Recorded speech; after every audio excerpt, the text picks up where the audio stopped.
Good morning students, 7th class. चलिए, विज्ञान विषय में फिर से स्वागत है आपका। और पाठ 8 पढ़ रहे थे बच्चों हम लोग, पवन, तूफान और चक्रवात। ठीक है, आगे बढ़ाते हैं इस लेसन को।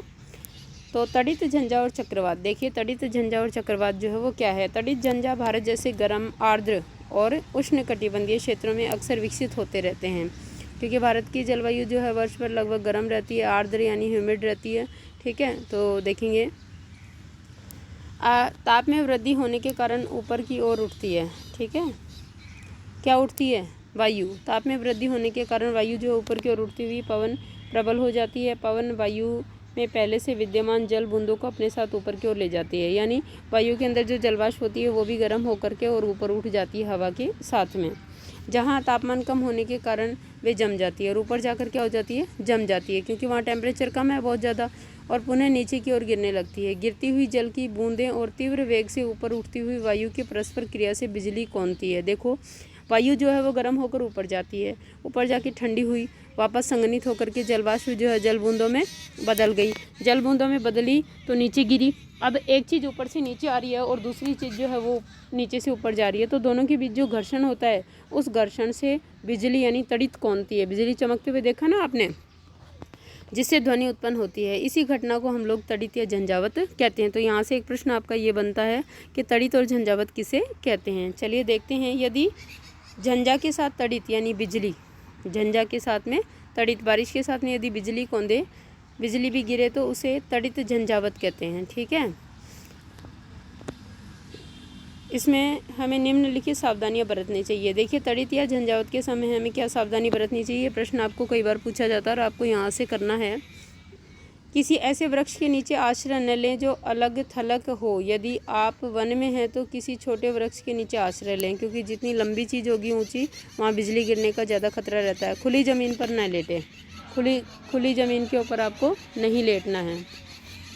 धातु की डंडे वाले छाते का उपयोग न करें। धातु की डंडी हो, जैसे लोहे की या अन्य धातु की, ठीक है, उसका उपयोग न करें। इसके बाद क्या करना है आपको?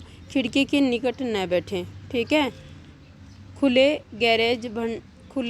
गैरेज, भंडारण शेड, धात्विक चादरों की छत वाले शेड आदि आश्रय लेने के लिए उपयुक्त स्थान नहीं होते, है ना। जैसे टीन शेड वगैरह लगे होते हैं खुले, उनके नीचे भी नहीं बैठना चाहिए। कार अथवा बस आश्रय लेने के लिए सुरक्षित स्थान है। कार या बस के अंदर शीशे बंद करके आप बैठ सकते हो। ठीक है, यदि आप जल में हैं तो बाहर निकलकर किसी इमारत में चले जाएं, है ना। जल में भी नहीं रहना है मतलब। तो देखिए क्या पढ़ रहे थे हम लोग, ये सावधानियां हो गई। तड़ित या झंझावत कहते हैं, ये पढ़ लिया हमने। ठीक है, आप तड़ित झंझावत के बारे में उच्च कक्षाओं में विस्तार से पढ़ेंगे। अब देखिए, तड़ित झंझा कैसे चक्रवात बन जाता है। तड़ित और झंझा भी चक्रवात बन सकता है, लेकिन कैसे? आप जानते हैं कि जल को द्रव से वाष्प अवस्था में परिवर्तित करने के लिए ऊष्मा की आवश्यकता होती है। क्या वाष्प के द्रव में संघनित होने पर वह ऊष्मा वापस मिल जाती है? बिल्कुल।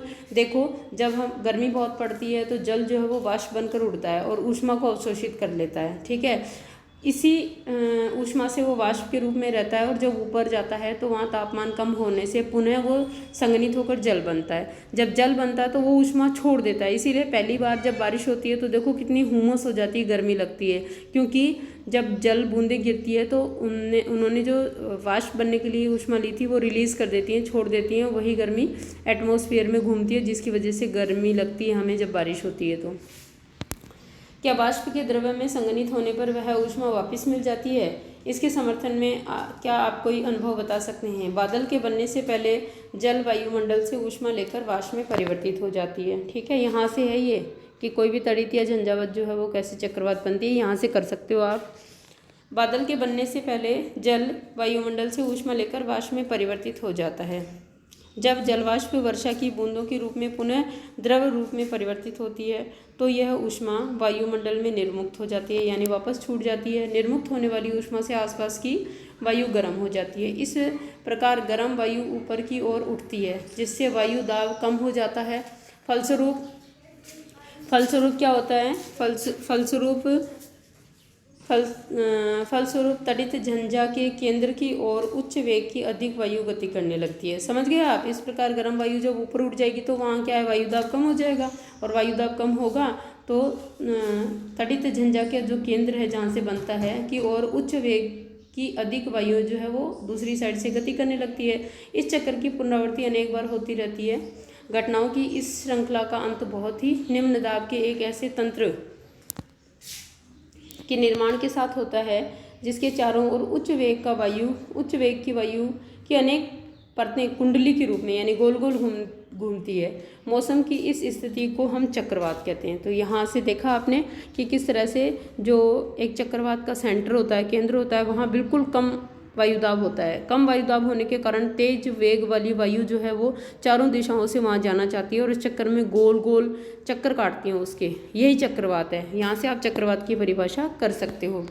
वायु वेग और वायु दिशा चक्रवात के तापमान और आर्द्रता में वृद्धि करने वाले कुछ कारक हैं। तो देखिए आप एक चक्रवात की संरचना, ये चित्र बनाना आपको आज HW में यहाँ से, ठीक है। किसी चक्रवात का केंद्र एक शांत क्षेत्र होता है क्योंकि वहाँ वायुदाब नहीं होता, ना के बराबर होता है। तो ये आपको ध्यान में रखना है कि चक्रवात का जो सेंटर पॉइंट है, केंद्र बिंदु, वो शांत पॉइंट होता है। इसे झंझा का नेत्र कहते हैं। क्या कहते हैं इसे? नेत्र कहते हैं चक्रवात का। कोई विशाल चक्रवात वायुमंडल में वायु का तेजी से घूर्णन करता पिंड होता है ना। चक्रवात क्या होता है? वायु का तेजी से घूर्णन करता हुआ पिंड होता है जो पृथ्वी तल से 10 से 15 किलोमीटर की ऊंचाई पर स्थित होता है। कितना ऊंचा होता है? 10 से 15 किलोमीटर ऊपर।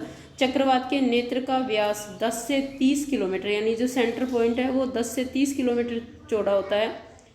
चित्र 8.11 देख लो आप इधर। यह बादलों से मुक्त क्षेत्र होता है और इसमें पवन का वेग न्यून होता है। इस शांत और स्पष्ट नेत्र के इर्द गिर्द लगभग 150 किलोमीटर अमाप का बादल का क्षेत्र होता है। चित्र 8.12 में देखो आप, चित्र बनाना आप कॉपी में। चित्र 8.12, इस क्षेत्र में उच्च वेग की पवन लगभग 150 से 250 किलोमीटर पर घंटे चलने वाली स्पीड की इतनी तेज पवनें इसके चारों ओर चक्कर काटती हैं और सघन वर्षा वाले घने बादल होते हैं। इस क्षेत्र से परे पवन वेग क्रमशः कम होता जाता है। चक्रवातों की उत्पत्ति का प्रक्रम अत्यधिक जटिल होता है। चित्र 8.11 में इसे एक प्रतिरूप द्वारा दर्शाने का प्रयास किया गया है। तो ये जो है वो 8.11 वो एक चक्रवात और उसके क्षेत्र दे रखे हैं विभिन्न, आपको कॉपी में बनाना है। चक्रवात किसे कहते हैं ये भी लिखना है, ठीक है। और एक तड़ित या झंझावत चक्रवात कैसे बनते हैं वो भी लिखना है। आपके बहुत इंपॉर्टेंट प्रश्न है बच्चों ये, ठीक है। और ये आपका होमवर्क मिल गया आपको। पाठ को आगे बढ़ाएंगे कल के वीडियो से हम लोग। Okay students.